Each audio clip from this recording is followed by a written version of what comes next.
A'udzubillahi minasyaitonirrajim. Bismillahirrahmanirrahim. Assalamualaikum warahmatullahi wabarakatuh. Kelana Yuda Channel mempersembahkan cerita silat serial Maskarepet episode yang ke-57. Selamat mendengarkan. Dalam episode sebelumnya telah dikisahkan mengenai perjalanan Maskarepet, Prapanca, Panjalu serta Muragil, di mana saat itu keempatnya pun sedang berada di sebuah kedai di padukuhan yang cukup besar. Namun setelah beberapa saat mereka berada di kedai, pemilik kedai segera menutup kedainya. Pada waktu itu matahari masih belum tenggelam. Ketika Muragil bertanya tentang kedai yang masih belum malam sudah ditutup, jawaban pemilik kedai seperti sedang gelisah, sehingga membuat Muragil bersama ketiga kawannya segera membayar makanan serta minuman yang dipesannya, dan mereka pun meninggalkan kedai tersebut.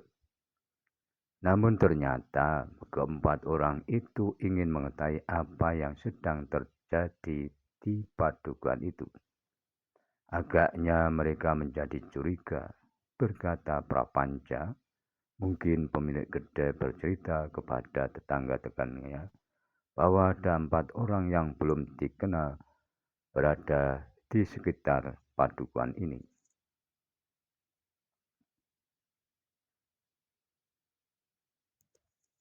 Agaknya mereka menjadi curiga, berkata Prapanca.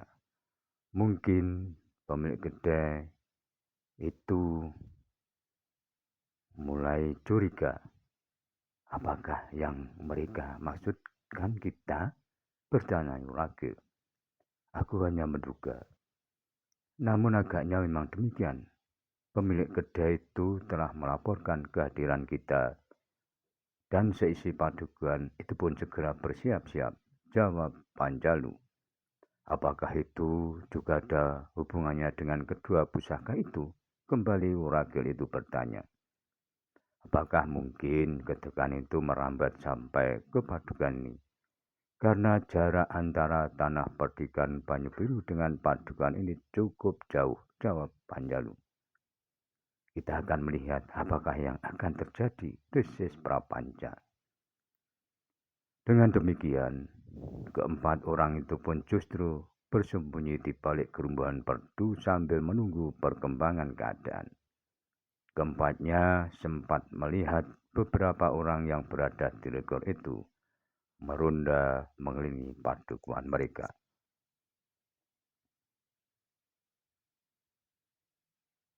Tampaknya setiap pintu gerbang di segala penjuru padukuhan ini telah dijaga, berkata Muragil, dan setiap gardu telah penuh dengan para penjaga.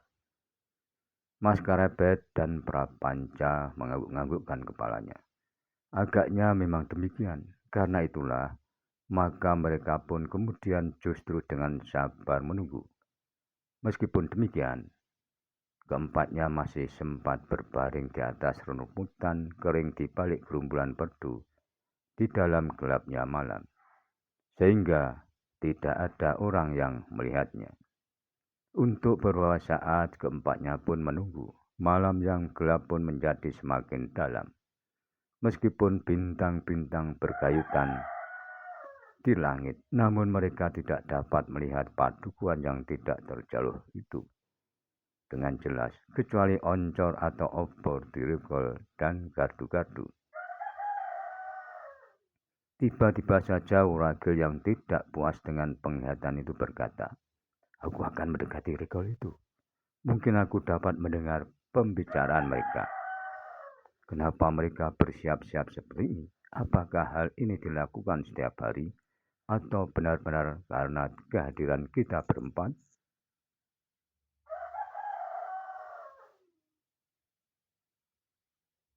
Kita akan menunggu di sini, berkata Prapanca. Tetapi berhati-hatilah, pesan Maskarepet kepada Muragil. Kita jangan mulai dengan persoalan yang tidak menentu ini. Uragil pun mengangguk. Kemudian ia pun mulai merayap mendekati Regol Padukuhan. Sebenarnya, Uragil memang memiliki kelebihan.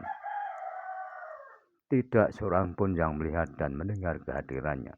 Dengan diam-diam ia berada tidak terlalu jauh dari Regol yang dijaga oleh beberapa orang itu. Beberapa saat lamanya Uragil mendengar percakapan orang-orang di Regol tersebut. Meskipun tidak begitu jelas, tetapi Uragil berhasil menangkap beberapa perusahaan. Sehingga dari satu pembicaraan ke pembicaraan yang lain, ia pun akhirnya dapat mengambil kesimpulan. Dengan hati-hati, Uragil pun meninggalkan Regol itu kembali kepada Prapanca dan Panjalu yang menunggunya. Kepada mereka, ia pun bercerita, "Kakang, nampaknya bukan kita saja yang telah mereka curigai. Beberapa hari yang lalu, seseorang telah dirampok di tengah bulan. Sesudah itu, 5 orang perampok telah memasuki rumah seseorang yang cukup kaya di Padukuhan itu. Kemudian siang tadi, mereka melihat 2 orang berjalan kaki yang mencurigakan. Sementara itu mereka pun mengatakan bahwa 4 orang dan telah berhenti di kedai itu pun sangat menarik perhatian mereka." "Bukankah benar dugaanku?" berkata Panjalu. "Mereka memang mencurigai kita. Namun ada 2 orang lain. 2 orang berjalan kaki yang mereka sangka kawan-kawan kita juga," sahut Uragil. "Jika demikian, kita harus menunggu. Mungkin menjelang tengah malam kita akan melihat sesuatu," berkata Prapanca.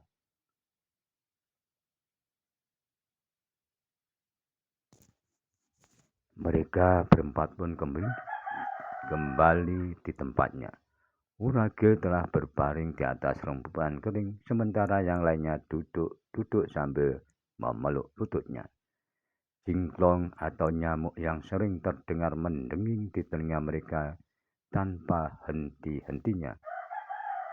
Sementara lama-lama di kejauhan terdengar suara kentongan dengan nada darah muluk.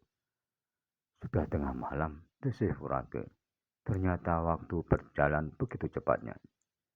"Kita sudah cukup lama berada di tempat ini," sahut Prapanca. "Namun aku masih juga ingin menunggu cahaya fajar muncul di ufuk timur." Panjalu dan Uragil sependapat, bahkan Mas Karebet pun ikut sependapat dengan mereka. Keempatnya akan menunggu sampai menjelang dini hari. Bahkan Uragil pun berkata, "Agaknya jika malam ini tidak terjadi apa-apa, malam besok pun kita akan dapat melihat barang semalam lagi." Ketiga orang yang lainnya agaknya sependapat. Demikianlah mereka berempat menunggu. Rasa-rasanya memang sangat menyebukan. Apalagi jinglong atau nyamuk menjadi buas di sekitar mereka. Pada itu, Uragil selagi merasa terkantuk-kantuk. Tiba-tiba saja keempatnya mendengar desir beberapa orang yang lewat tidak jauh dari tempat mereka bersembunyi. Karena itu, maka Uragil yang berbaring itu pun segera bangkit dan membenahi dirinya di balik gerumbulan perdu bersama 3 orang kawannya. "Segerombolan orang," desis Prapanca. "Tidak hanya 3 atau 4 orang." Panjalu mengangguk-angguk. Dalam keremahan malam, mereka melihat gerombolan orang lewat menuju jalan-jalan kecil menuju ke padukuhan sebelah. Mereka pun menjadi tegang dengan kedatangan gerombolan itu. Tapi Mas Karebet dan ketiga sahabatnya masih menunggu apa yang akan terjadi selanjutnya. Maka dengan demikian episode 57 cerita silat Mas Karebet sudah berakhir, dan nantikanlah episode selanjutnya. Namun bila mana ada yang berkenan subscribe, like, serta berkomentar, dipersilahkan. Terima kasih. Sampai jumpa. Wassalamualaikum warahmatullahi wabarakatuh.